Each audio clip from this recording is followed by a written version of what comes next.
Hello and welcome to this class of linear algebra. I am Rafiq Ahmad.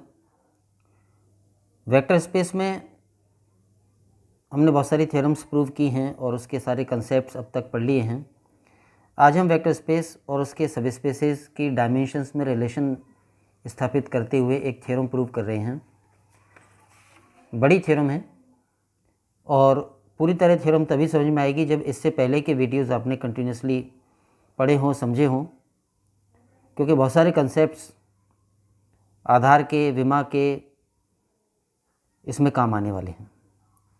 Theorem का statement यह है, यदि W1 एवं W2 किसी परिमित विमीय सदिश समष्टि V/F की उपसमष्टियाँ हैं, यानी V/F कोई फाइनाइट डायमेंशनल वेक्टर स्पेस है और W1 एंड W2 V/F के सब स्पेसेस हैं, then we have to prove that dimension of W1 plus W2 is equal to dimension of W1 plus dimension of W2 minus dimension of W1 intersection W2। ये prove करना है। Proof पर आते हैं। V/F परिमित विमीय सदिश समष्टि है, ये तो दिया हुआ है, and W1 and W2 V/F के सब स्पेसेस हैं, उप समष्टियाँ हैं। हमने पिछली थ्योरम से प्रूव किया है कि दो उपसमष्टियों का लीनियर सम भी उपसमष्टि होता है और दो उपसमष्टियों का इंटरसेक्शन भी उपसमष्टि होता है। उस आधार पर हम ये कह सकते हैं कि यहाँ W1 plus W2 and W1 intersection W2 भी V/F के सब स्पेसेस होंगे। हमने प्रूव किया था कि जैसे S और T अगर सब स्पेसेस हैं तो S प्लस T, S और T का रैखिक योग, ये भी सब स्पेस होता है, और S इंटरसेक्शन T, दोनों का इंटरसेक्शन या उभयनिष्ठ पार्ट, ये भी सब स्पेस होता है। तो उस आधार पर हम ये कह सकते हैं कि W1 एंड W2 जब सब स्पेसेस हैं तो W1 प्लस W2 इनका linear some and W1 intersection W2 ये दोनों भी V/F के सब स्पेसेस होंगे, यानी V/F के यहाँ पर चार सब स्पेसेस हो गए, एक W1, दूसरा W2, तीसरा W1 प्लस W2 और चौथा W1 इंटरसेक्शन W2। दूसरी बात, मेन वेक्टर स्पेस V/F जब फाइनाइट डायमेंशनल है तो फिर इसके ये चारों सब स्पेसेस भी फाइनाइट डायमेंशनल होंगे। ये तो हो गई ये बात। ये सिचुएशन कुछ ऐसी है जैसे ये मेन वेक्टर स्पेस है। अगर हम वेन डायग्राम से समझने का प्रयास करें तो ये मेन वेक्टर स्पेस V है, W1 इसका ये सब स्पेस है और W2 भी सब स्पेस है V का। ये हो जाएगा W1 इंटरसेक्शन W2 और ये भी V का सब स्पेस होगा, और एक होगा W1 प्लस W2 जो कि V का सब स्पेस होगा, और इनमें क्रम ये होगा W1 इंटरसेक्शन W2 W1 का सबसेट होगा और W1 सबसेट होगा W1 प्लस W2 का। Similarly W1 intersection W2 W2 का सबसेट होगा एंड W2 सबसेट होगा W1 प्लस W2 का। तो इस बात को भी यहाँ लिखा है, W1 intersection W2 is a subset of W1 and W1 intersection W2 is a subset of W2, यानी इंटरसेक्शन वाला दोनों का सबसेट होता है, और W1 is a subset of W1 plus W2। जो रैखिक सम होता है वो दोनों का सुपरसेट होता है, यानी दोनों रैखिक सम के सबसेट होते हैं। W1 सबसेट होगा उनके योग का और W2 भी सबसेट होगा उनके योग का। तो ये इनमें क्रम है।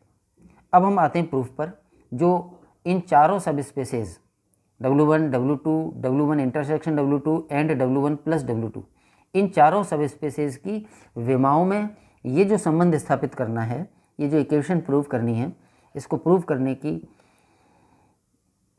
स्टार्ट यहाँ से करते हैं। सबसे पहले हम ले लेते हैं जो इनमें सबसे छोटा सब स्पेस है W1 इंटरसेक्शन W2, उसकी डायमेंशन मान के शुरू करें। W1 इंटरसेक्शन W2 की डायमेंशन हमने यहाँ K मान ली, माना dimension of W1 intersection W2 is equal to K। ये जो सबसे छोटा सब स्पेस है ये वाला, ये W1 इंटरसेक्शन W2 है, और इसकी विमा यानी डायमेंशन ऑफ दिस ये हमने K मान ली।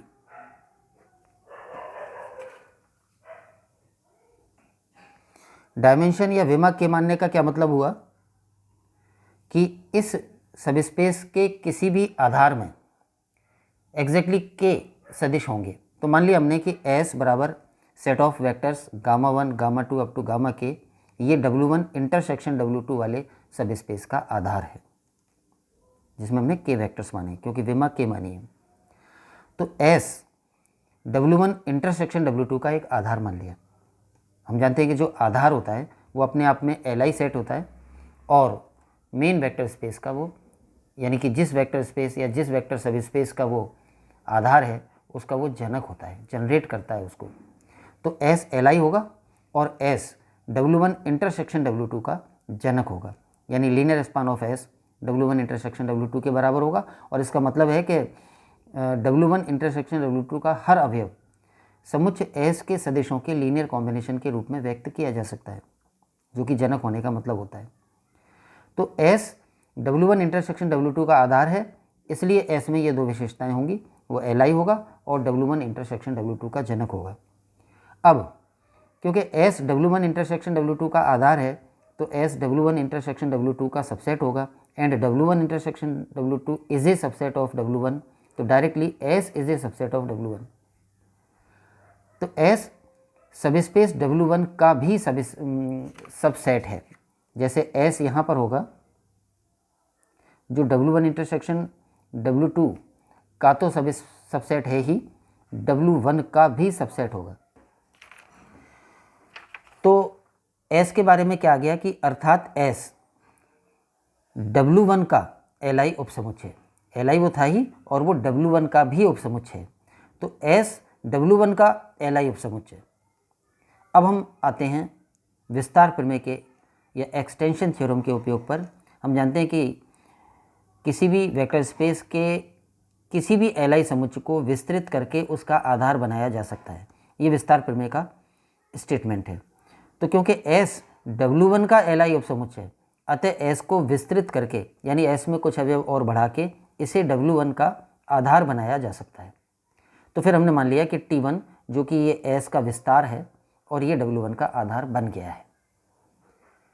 S में जो वेक्टर्स थे गामा 1 से गामा K तक वो तो इसमें है ही, और उसमें कुछ वेक्टर और मिलाने पड़े, और वो जो मिलाने पड़े वो वेक्टर हमने मान लिए कुल M वेक्टर्स, जिनको नाम दिया है अल्फ़ा 1 से अल्फ़ा M तक, और ये M वेक्टर्स S में मिला देने पर जो नया सेट बना ये T1 नाम दिया इसको, और मान लिया कि ये W1 का आधार है।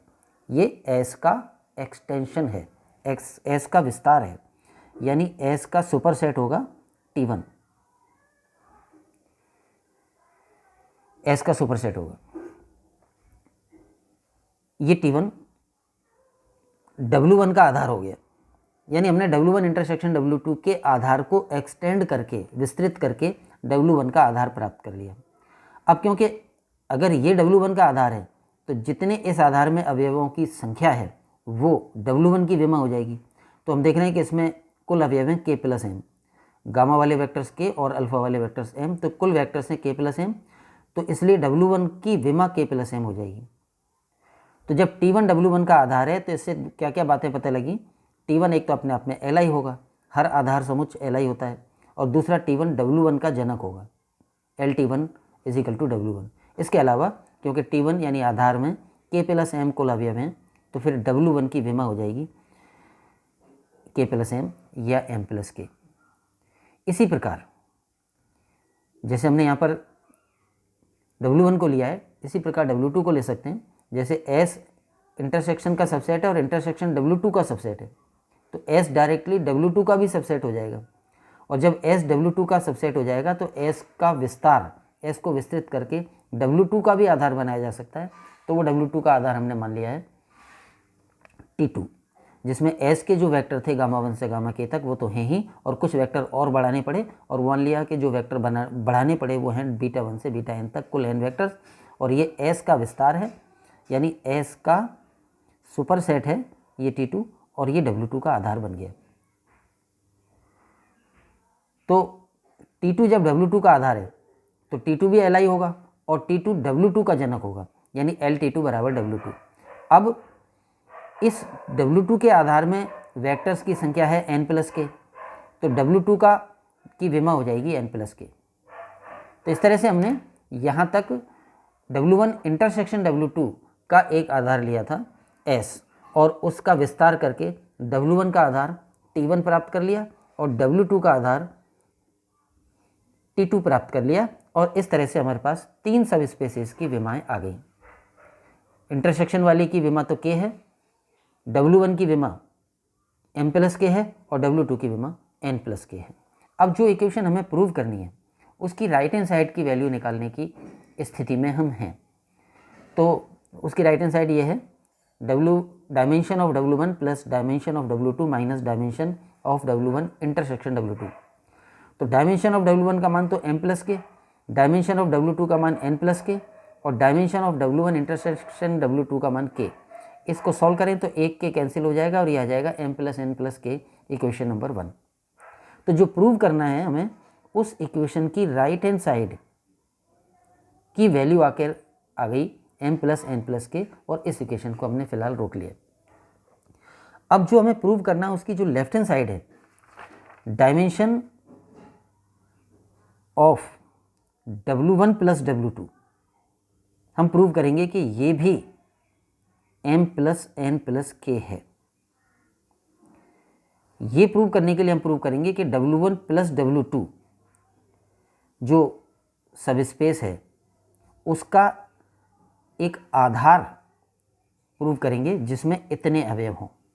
आधार में इतने अवयव होंगे तो सिद्ध हो जाएगा कि इसकी विमा इतनी है। तो वो समुच्च हम ले रहे हैं।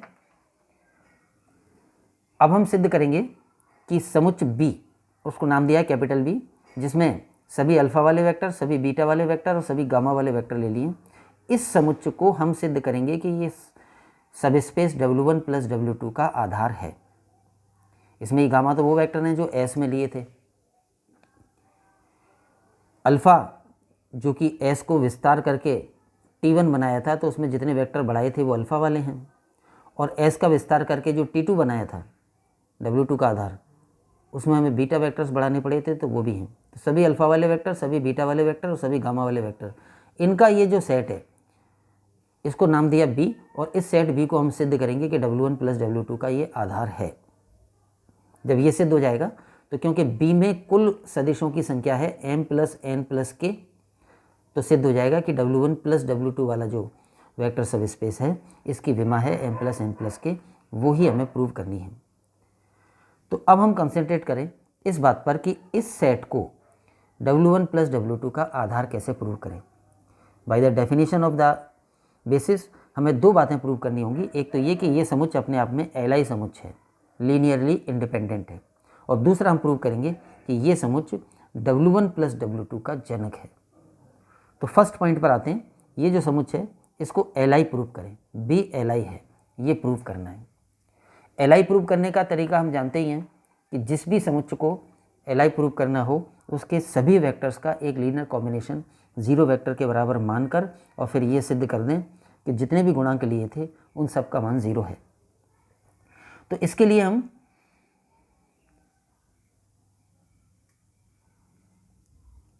इसमें जितने वेक्टर्स हैं उतने स्केलर्स ले लिए, A1 से AM तक, B1 से Bn तक एंड C1 से Ck तक। ये फील्ड के एलिमेंट्स यानी स्केलर इस प्रकार हैं कि इनके द्वारा बनाया हुआ B के सभी सदिशों का लीनियर कॉम्बिनेशन यानी A1 alpha 1 up to AM alpha m plus B1 beta 1 up to Bn beta n plus C1 gamma 1 up to Ck gamma के बराबर 0 वेक्टर है।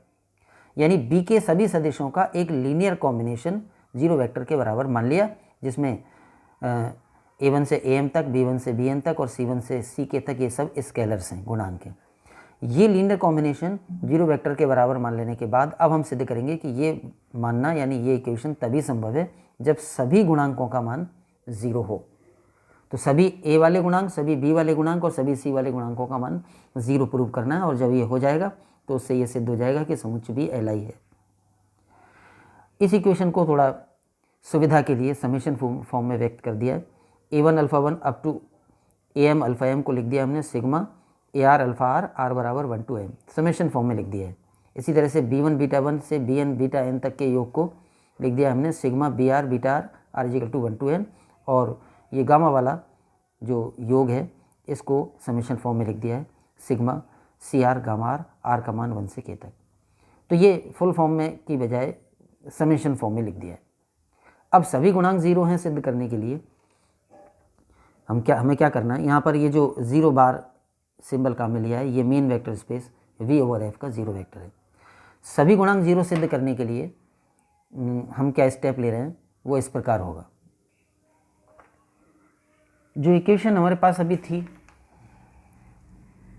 ये वाली, इसमें से हम ये कर रहे हैं कि पहला समेशन लेफ्ट में रखते हैं और इन दोनों समेशन को राइट साइड में ले लेते हैं।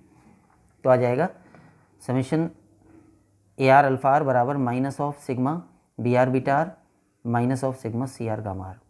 दो समेशंस राइट साइड में ले लिए, एक लेफ्ट में रखा। अब इसको दे दिया हमने इक्वेशन नंबर 3। सबसे पहले इस वाले समेशन की बात करें। ये समेशन यानी कि ये लीनियर कॉम्बिनेशन है किन वेक्टर्स का है, अल्फ़ा वाले वेक्टर्स का। अल्फ़ा वाले वेक्टर्स किस समुच्चय के अवयव हैं? अल्फ़ा वाले वेक्टर समुच्चय T1 के अवयव हैं, T1 जो कि W1 का आधार है। अगर अल्फ़ा वाले वेक्टर समुच्चय T1 के अवयव हैं तो अल्फ़ा वाले वेक्टर्स का कॉम्बिनेशन W1 का एलिमेंट होगा। या ये कहो कि पहले LT1 का होगा और LT1 W1 के बराबर है। आधार के अवयवों का कॉम्बिनेशन हमेशा मेन वेक्टर स्पेस का एलिमेंट होता है।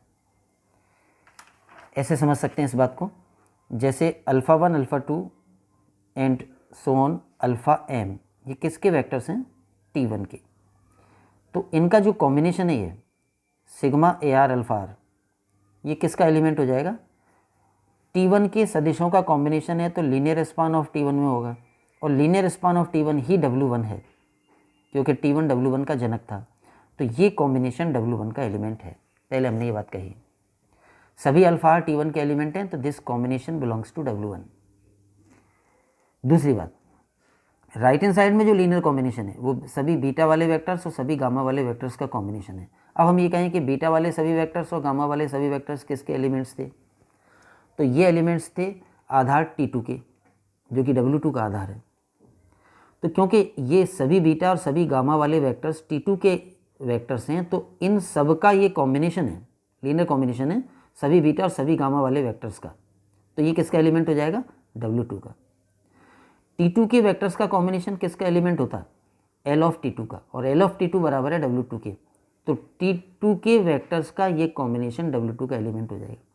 लेकिन ये वैल्यू इक्वेशन नंबर 3 से इसकी है, यानी sigma of beta R minus of sigma B R beta R minus sigma C R gamma R W2 का एलिमेंट है, और इसका मान है ए आर अल्फ़ा आर। तो फिर A R alpha are W2 का एलिमेंट हो जाएगा। इसकी जगह sigma A R alpha R रख दिया है बाई इक्वेशन 3। तो इस ढंग से ये प्रूव हो गया कि sigma A R alpha are W2 का एलिमेंट है, क्योंकि ये W2 का था और इसके बराबर है sigma A R alpha R. अब sigma A R alpha are W2 का एलिमेंट है और sigma A R alpha are W1 का भी एलिमेंट था। अलग अलग तरीके से हमने प्रूव किया कि ये एलिमेंट W1 का भी है और W2 का भी है। W1 का तो इसलिए क्योंकि ये T1 के सदिशों का कॉम्बिनेशन है, और W2 का ये इसलिए क्योंकि ये W2 का है, और ये W2 का क्यों है?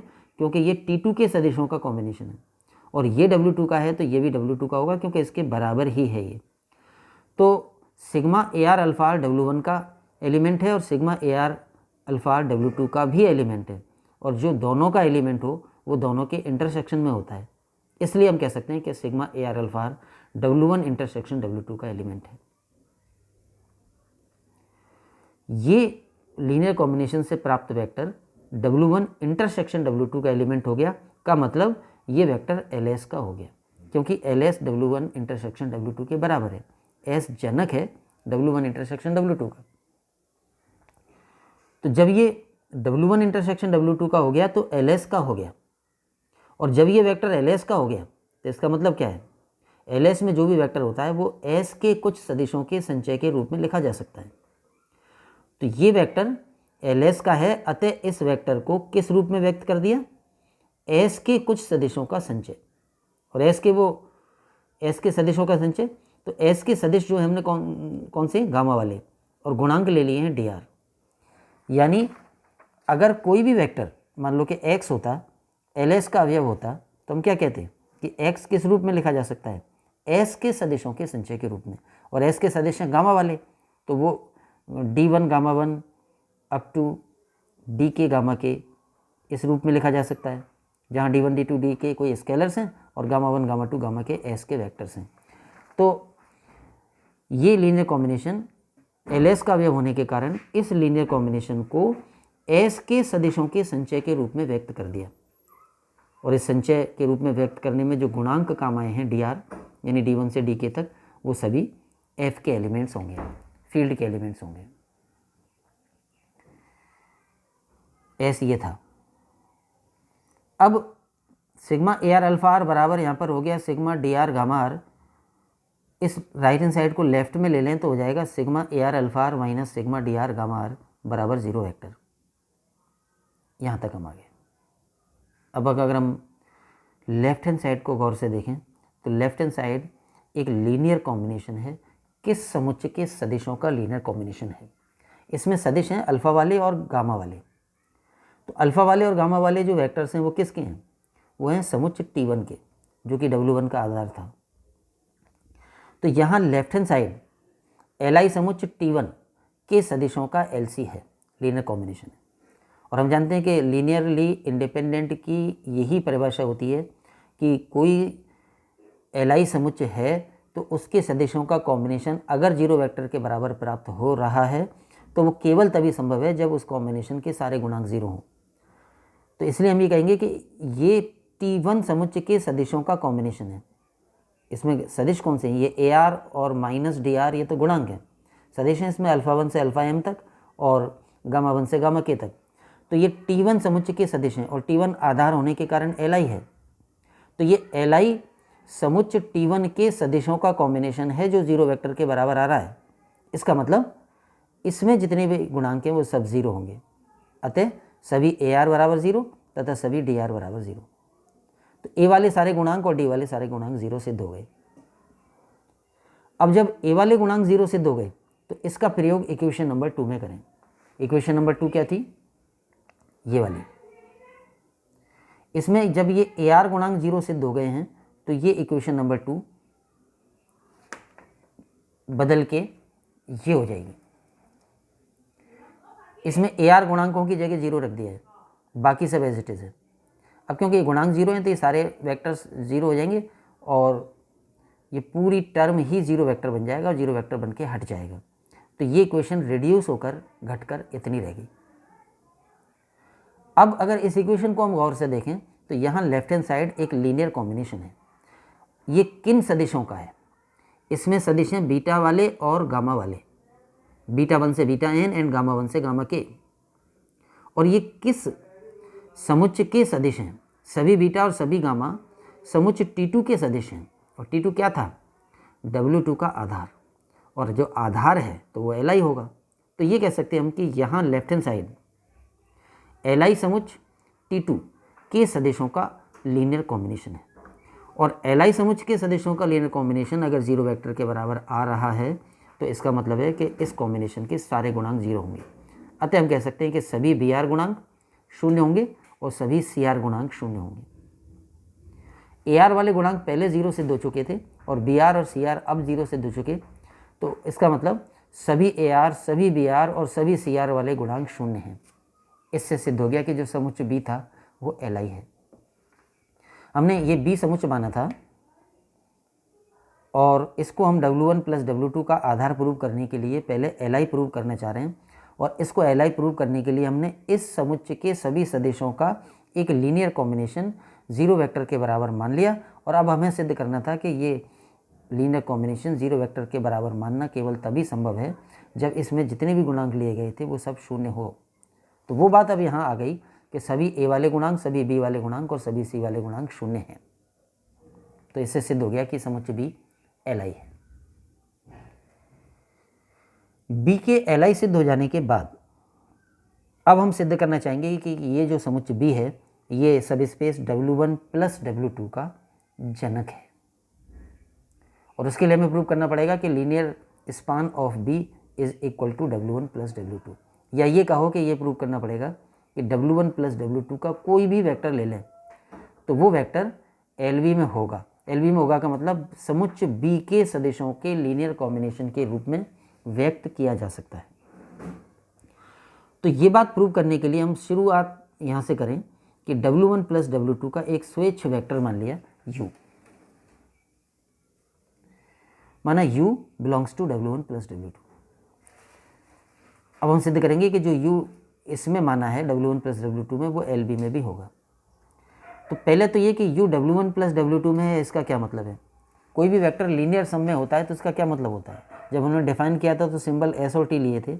दो सब स्पेसेस S और T के लीनियर सम में अगर कोई वेक्टर X है तो हम क्या कह सकते हैं कि X S के किसी एक अवयव और T के किसी एक अवयव के योग से बना होगा, यानी X can be written as U plus V where U belongs to S and V belongs to T। तो लीनियर सम में जो वेक्टर होता है वो दोनों के एक एक वेक्टर के योग से बनता है। तो अगर हमने ये कहा है कि U W1 प्लस W2 का वेक्टर है तो U can be written as X plus Y, यानी U दो सदिशों के योग से बना होगा जिसमें से पहला सदिश X पहले सब स्पेस W1 का एलिमेंट होगा और दूसरा सदिश Y दूसरे सब स्पेस W2 का एलिमेंट होगा। तो U W1 प्लस W2 में होने के कारण इस रूप में व्यक्त किया जा सकता है। अब हम आते हैं इस पर कि X क्योंकि W1 का है तो LT1 का होगा, क्योंकि LT1 बराबर W1 है। T1 W1 का जनक है, आधार है, तो जो W1 में है वो LT1 में होगा। और जो LT1 में है यानी लीनियर स्पान ऑफ T1 में है वो वेक्टर किस रूप में व्यक्त किया जा सकता है? T1 के कुछ सदिशों या सभी सदिशों के लीनियर कॉम्बिनेशन के रूप में। तो X LT1 में है इसलिए X को हमने व्यक्त कर दिया T1 के सदिशों के कॉम्बिनेशन के रूप में। ये T1 के सदिशों का कॉम्बिनेशन है, इसमें सदिश हैं अल्फा वाले और गामा वाले। अल्फा वाले और गामा वाले वेक्टर्स T1 के हैं और ये जो LR और MR हैं ये गुणांक हैं, फील्ड के एलिमेंट लिए हैं। तो LT1 में जो वेक्टर है X वो T1 के सदिशों अल्फा 1 से अल्फा m तक और गामा 1 से गामा k तक का लीनियर कॉम्बिनेशन होगा। कोई गुणांक होंगे जिनको हमने नाम दे दिया है LR MR। इसी प्रकार Y W2 का एलिमेंट है और Y W2 का है तो Y L ऑफ T2 का एलिमेंट होगा, क्योंकि T2 W2 का आधार था अतः T2 W2 का जनक होगा, यानी लीनियर स्पान ऑफ T2 बराबर W2 होगा। तो जो W2 में है वो LT2 में होगा और LT2 में है का मतलब ये वेक्टर Y T2 के सदिशों का रैखिक संचय होगा। और T2 के सदिश कौन से हैं? वो हैं सभी बीटा वाले और सभी गामा वाले। इसलिए हमने यहाँ पर Y को व्यक्त कर दिया बीटा वाले और गामा वाले सदिशों का लीनियर कॉम्बिनेशन। और इस लीनियर कॉम्बिनेशन को व्यक्त करने में जो गुणांक हैं वो लिए हमने NR एंड KR, यानी NR and KR belong to F। तो पहले हमने U W1 प्लस W2 लिया तो U X प्लस Y रूप में लिखा जा सकता है। अब उसमें से X इस रूप में लिखा जा सकता है और Y इस रूप में लिखा जा सकता है। अतः जो U था वो था X प्लस Y। अब उसमें ये X की वैल्यू रख दी जो अभी हमने ज्ञात की थी और ये Y की वैल्यू रख दी। अब ये चार समेशन हो गए। इसमें से पहले समेशन को एज इट इज़ लिखा अल्फा वालों को, फिर ये बीटा वालों का समेशन लिख दिया, फिर ये वाला समेशन और ये वाला समेशन ये गामा वालों का है। इन दोनों को एक ही समेशन में लिख के और गामा आर कॉमन ले लें तो ये टर्म हो जाएगी sigma r equal to 1 to k, गुणांक हो जाएंगे MR प्लस KR और गामा आर कॉमन। तो चार की बजाय तीन समेशन हो गए। ये अल्फा वाले सदिशों का कॉम्बिनेशन है, ये बीटा वाले सदिशों का लीनियर कॉम्बिनेशन है और ये गामा वाले सदिशों का लीनियर कॉम्बिनेशन हो गया। तो इस पूरे राइट हैंड साइड को अब हम क्या कह सकते हैं? सभी अल्फा सभी बीटा और सभी गामा वाले वेक्टर्स का लीनियर कॉम्बिनेशन। और ये सभी अल्फा सभी बीटा और सभी गामा किसके वेक्टर्स हैं? समुच्चय बी के। तो ये जो राइट हैंड साइड है इसको हम शब्दों में कह सकते हैं समुच्चय बी के सदिशों का लीनियर कॉम्बिनेशन। और जब ये समुच्चय बी के सदिशों का लीनियर कॉम्बिनेशन है यानी कि U समुच्चय बी के सदिशों के लीनियर कॉम्बिनेशन के रूप में व्यक्त हो गया, अतः हम कह सकते हैं कि U L ऑफ B का एलिमेंट होगा। तो इस भाग में हमने क्या प्रूव किया है उसको एक बार शब्दों में भी दोबारा लिखा है, अर्थात W1 प्लस W2 वाले सब स्पेस का प्रत्येक सदिश U समुच्चय B के सदिशों के लीनियर कॉम्बिनेशन के रूप में व्यक्त किया जा सकता है। यानी इस स्पेस का हर वेक्टर इस समुच्चय के सदिशों के लीनियर कॉम्बिनेशन के रूप में व्यक्त किया जा सकता है। इसका मतलब समुच्चय B W1 प्लस W2 का जनक है, अर्थात L ऑफ B बराबर W1 प्लस W2, अर्थात B W1 प्लस W2 का जनक है।